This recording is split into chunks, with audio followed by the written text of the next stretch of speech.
All right, welcome everybody. Welcome back to the Young Guns podcast. You know, as we roll through 2020, we see all these memes, about how it's getting worse, all these crazy things that are happening. And I think 2020 just looked at us and said, hold my beer, watch this. I came into 2020 thinking this year would be a great year. I thought I could travel a lot. I thought I could do a lot professionally and everything like that. I thought this would be just a great year overall, but obviously I don't think that's coming true.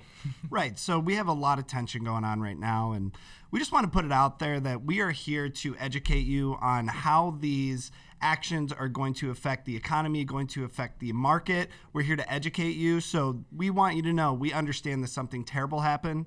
We understand that people have the right to protest peacefully, and we're going to leave it at that. So yeah.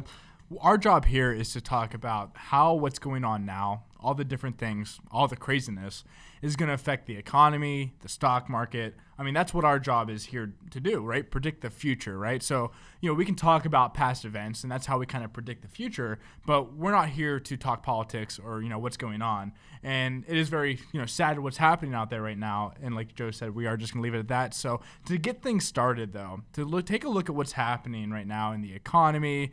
We are at, record basically unemployment.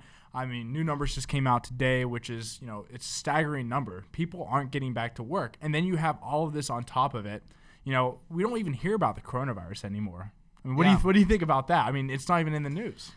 Well, it's starting to. So basically, what do they say? It's got that 2-week incubation period, right? So we're not going to know for another week, another 2 weeks about how that is going to be affected because of the large gathering. Yeah. So we're going to see that go on. I know casinos are looking to open in I know. We're looking Las forward Vegas. to that every once in a while. I'm going to Vegas maybe here soon, so I'm looking forward to that. Hopefully I can go. Yeah, I thought about it, but listen, if they open up on the 4th and things go wrong, it's not working, they close down, I really didn't want to be trapped into that trip. So I'm going to Tennessee for my 30th birthday. Yeah, but that'll be fun. It should be a good time. I am. Nashville's a fun city. It's probably my top 3. I think it's probably my second or third favorite city. Absolutely. I mean, I've been there a few times. It's a great city. Yeah, you gotta go to Tootsie's. Shout out to Tootsie's out there. and also Jason Aldean's has a nice place over there too. All right, and and it's got all the parks as well. So you're not just gambling on going there for the casinos, and if that's shut down, you're just stuck in a desert, right? Sure. Yep. So unemployment, right? I mean, what are we at? I mean, we're at probably above 40 million at this point. I mean, the thing is, we're approaching now the date that unemployment benefits stop, or the additional unemployment benefits stop, that additional $600 that people are receiving. Mm-hmm. I mean, that's up in July. I mean, so as we come closer to that, recently when the unemployment numbers came out, the market would rise, even though that the expectations, were actually, what came out was worse than expectations. The market still rose. But right now, it's actually down today a little bit. It's not as happy about it, because I think what the market was thinking was, if more people are unemployed, they're getting this additional benefit. They're actually making more money on unemployment than they were at their real job. So therefore, they have more money saved, and they're able to spend on the economy down the road. They're able to spend on the stock market, which is propping up prices. Yep. So there's all these different things happening right now. And I think if you take a look at really what's going on, I think that they're finally realizing that as we get closer to that number, the unemployment benefits are actually going to stop. And that's not a good thing, because they're not going to have as much money to spend on the economy. Well, I think the stock market is being a little reactive, right? So there's been a lot of data that hasn't unfolded yet. So as things start to open, is there going to be a second wave? What's going to happen with these extra unemployment? Are they going to continue to buy those Amazon packages? I mean, I brought it up before. I feel bad for waiters, waitresses that are going to be forced to go back to work for 25% of the capacity. I mean, if you're making an extra $600, you're making your unemployment benefits, and then they tell you, hey, we're going to have a quarter of the amount of people in here, but you have to go back to work. They're going to sit there and be like, okay, can I afford my rent? Can I afford my lifestyle? Can I afford my mortgage? So there's a lot of uncertainty that's going to be unfolding now, and I believe we're going to start to really feel it throughout the stock market, because the stock market is not the economy, right? No, it's a discounting mechanism for the future, right? So there's a lot of optimism priced into the stock market. I mean, that's why we're basically at all-time highs in the NASDAQ. We're only 5, 6, 7% down from the S&P 500 all-time highs. I mean, there's so much optimism priced in, but with all that optimism priced in, if the future does not react or it is not the same way as people thought, that could have a big impact on the stock market. We could see a big sell-off again. So that's why you have to position yourselves accordingly to make sure that you are protected if something bad happened. And there's many ways to do that. But, what we want to focus on today also is kind of in past history, how have these events played out in the future? If you take a look back in history, big life-changing events for the future all came because of different events stacking on top of each other. So if we had the coronavirus situation, right? That was one big event. But if it was just the coronavirus situation came out, we probably wouldn't see a big change in the future because it was just one event. So what I mean by stacking events coming on top of each other, we had the coronavirus. We had record unemployment numbers. We have record economic data basically showing that we're in a depression right now. But the stock market's not saying that. But we are in a depression basically. And then now we have all these riots happening. So all this is stacking on top of each other. And what if in November we have another big shift? What if that happens? That's 4 events and maybe more come out that we don't even know about that is shifting the future of the economy and the future of everything. And there's one event that you haven't even brought up, and it's just crazy that we're not hearing about it that much. The election. I mean, it's just... That's what I'm saying. We November, are so clouded with all these different events going on that it's not even being talked about. It's not being talked about at all. And the big thing when it comes to the stock market in general, when you look at retail investors and we look at the people that we work with, people are very short-term minded. And what I mean by that is no one is feeling the pain of 2008, 2009 anymore. Nobody. And even the pain of that 35% huge drop that happened in moments, and now everything is back up to almost where it was, and nobody's feeling it. Everybody feels like they're good to go. They don't think they need a reposition to what if this happens again. It's just the closed-mindedness and the short term is just really going to affect people if they don't make these changes. Yeah, I know for us, recently we've been going through with a lot of our prospect meetings and we do analysis on their portfolio to see how they're positioned and how the portfolio reacts to these different environments, whether it be the tech bubble, whether it be 0809, whether it be the coronavirus situation. Which we call that drawdown, right? We call it max drawdown, right? But our software, the way it works is it shows 3 different scenarios. It shows the tech bubble, the housing crisis, and then it shows the Q4 2018 drawdown that when we had that big crash, but it doesn't show the coronavirus yet. What's interesting is when we look at the max drawdown in the past 10 years and we don't look at those 3 scenarios, the max drawdown is actually higher than it was on those three scenarios. So by logic, we can draw the conclusion that max drawdown was the coronavirus situation, right? Which is kind of very interesting because we saw the most pain we've ever seen really from this coronavirus situation since 0809. Yep. And that's very interesting because people, even though we felt the pain, it doesn't feel like people actually felt the pain. Mm-hmm. We talked with a lot of our prospects, and they said they didn't even really look at their portfolios during this time. They just waited it out. They finally just started looking at it again because their numbers are back up. Yeah, and this is going to get more important the closer you get to retirement. So, obviously, if you're a young investor, this is an opportunity, if that happens again, to buy, right? Yeah. If you have cash on the sidelines and you see this happen again, start pumping that in there because over that 20, 30, 40 years, it's going to be higher than it was. And I can't say that with certainty, but it will be. And it should be. Right. And if you take a look at those people that are getting closer to retirement, they need to be taking risk off the table. So the way that we look at risk is standard deviation. So you know that if you have a high standard deviation, those swings are going to be huge. So our job is to help you get you here. Right? So that you're not on that big roller coaster, you're on that baby roller coaster, because now we're taking distributions, right? And the biggest thing we're seeing is that we see those max drawdowns on these retail accounts, on these 401ks, being way larger than those of managed accounts. And the reason being is a 401k is built for growth. Yeah, and it only has 30 different options, maybe 15 different options you can select from. They have to have a stock, they have to have bonds, and they have to have a cash account. That's all they have to have. So at minimum, you have to have 3 in your 401k.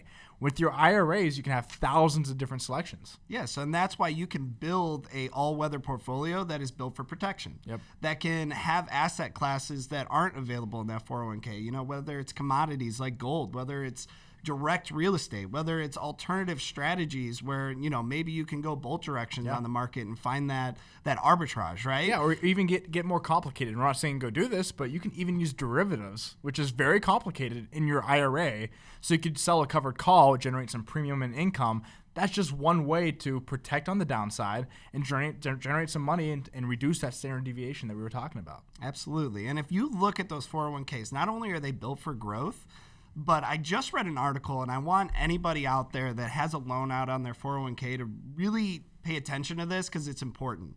If you lose your job and you aren't able to pay that back, that will become a distribution. Yeah. And if you are not over 55, now you have a 10% penalty, you have a distribution, and you just lost more money that can be in a tax-deferred account to help grow and compound over time. Right. So if you have an outstanding loan right now, I want you to really focus on what is your job security like? Yeah.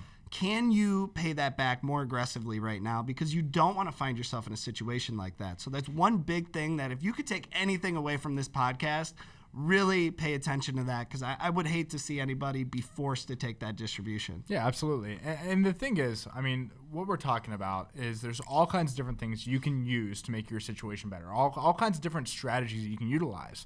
And I think if you kind of take holistically a view at your situation, everyone's going to be different, right? I mean, that's what's important to remember is your situation is going to be different from the person next to you. So if you take all these different strategies and implement them, it's just one way for you to come out better in the long term. And real quick, I mean, the thing is, if you're young and you see these big situations, these 100-year floods happen in the market, like the coronavirus situation you have, these are opportunities for you to get rich. I mean, these opportunities are how you become wealthy and rich. And if you take advantage of it the right way, you're able to come out stronger on the other end. Obviously, if you're older, that's what we're talking about here. You want to be more protective on your assets, and you probably don't want to take the risk of going all in at the bottom or closer to the bottom. If we're at 2,400 on the S&P again, going all in. That's not what I'm saying. If you're younger though and you're able to take on that risk, this is how you come out stronger in the end. Yeah, and you have to realize where your threshold is though, right? So there's going to be risk reward, right? So the higher risk you take, you should get rewarded for that. Yep. But I'm telling you, if you get hit on the other end, you're going to feel it. You're gonna lose a lot of money. So you got to be careful. Like, let's say I know Moderna. Moderna has been in the headlines right now. They're the top company looking to develop the coronavirus antivirus, right? They're going to get the vaccine out there. But biotechs in nature are super, super risky. Yeah. I've been beat on them before. I've lost a lot of money because of them. Normally what you see, there's 3 stages, right? So that first stage looked great. You saw this huge pop in Moderna. It's called phase 1. Right, phase 1. And then we saw that big pullback. Now it's trucking along. Yep. But if it gets to phase 3, right? And this doesn't work. The studies come back. They're like, hey, it's just it phase didn't 2 pan and phase out. 3 are a lot harder to get through than phase 1. Absolutely. And that is where you can lose a ton of money, because as soon as that company comes out and says, you know what, this just didn't work the way it did before, it's not going to happen, you're going to just see this thing tank before you can even pull the trigger. There's all this computer and algorithm trading going on that's way quicker than you. You can't even press the button quick enough to get out of it. And one other thing, I think when we talk about risk, we usually refer to just risk in the stock market or your portfolio, but there's other risks associated with your life that most people don't think about. Like we just talked about your job security, right? So like if you're taking all this risk on in your portfolio and then also you're at risk of losing your job and you might need some cash on hand for reserves and you don't have any cash on hand for that, it's just all invested in the stock market, things like that. And then worst case scenario, the stock market drops 30%. You lost your job at the same time. Now you're down even in a much worse position. Let's just assume you're not getting the extra unemployment benefits. You're in a bad position. So you have to take all those different variables into account when you really are positioning your portfolio as well. And things are going to be changing all the time. That's why it's important to have that active management. That's why it's important to make sure that you do understand, at least have the financial education to protect yourself if these bad events happened. Yeah, and you're bringing up risk. Let's say we have a young investor out there. They're looking to buy their first home, right? Credit companies, lending companies right now are getting really, really strict. And if you're not working, or let's say you're in a job that gets, you get furloughed, or you even have, times where you're in between jobs, maybe you work in construction, you're just waiting for that next job. Those lending companies are not going to look Right. at you, right? They're not going to give you. They're going to take your application, roll it up, and throw it in the trash can and use it as a basketball. Right. So although interest rates are at all-time lows right now, right, you need to realize that you have to go out there and do your research, see if you even qualify, and have a lot of cash reserves on the side, because if you get locked into that mortgage and then you lose your job, you really don't want that on your credit score. You don't want that on your life, because that's just going to create a huge obstacle. If you have a great credit score right now and you ruin that, you're going to affect your entire life. Like, you're going to change your path on life because your credit score is much lower, because you don't have access to money as quick. Yep. So it's really important to make sure that if you do already have that good credit score, maintain that. If you don't have a good credit score and you maybe already messed up, try your best to get that up higher, because your access to capital can allow you to do all kinds of different things. Allows you to buy that new car, even though that might not be the best decision, allows you to buy that car. It allows you to mortgage your house, even get lower interest rates, which saves you money down the road. I mean, getting the lower interest rate, whether it be even 0.5% or 1%, let's just say, huge. You save probably, I'm just going to put a figure on it, you probably save $50,000 to $100,000, hundreds of thousands of dollars in your lifetime because of that interest rate. Yeah, because we've done videos on compound interest, how that works. It works the opposite way with credit. We've also done videos on how to make your credit score better. So if you have questions about, I'm in a bad place, I want to get to a better place so I can have this first home, let us know. We'll get that video out to you so that you can take those steps to get yourself in a better direction. All right, guys. So thank you for tuning into this week's Young Gun podcast. We really appreciate your guys' support and view. Down the road, we are going to have on more guests. Like last week, we had on Aaron Blasinski. So, that gets different perspectives and different ideas out there, which gives you guys better information. So keep that in mind. Just either send Joe or myself an email, a DM on Twitter, Instagram, whatever it be, if you would like to be on this podcast. Like again, we do appreciate your guys' views and support. So stay safe out there and have a great weekend. Yep. Have a good weekend.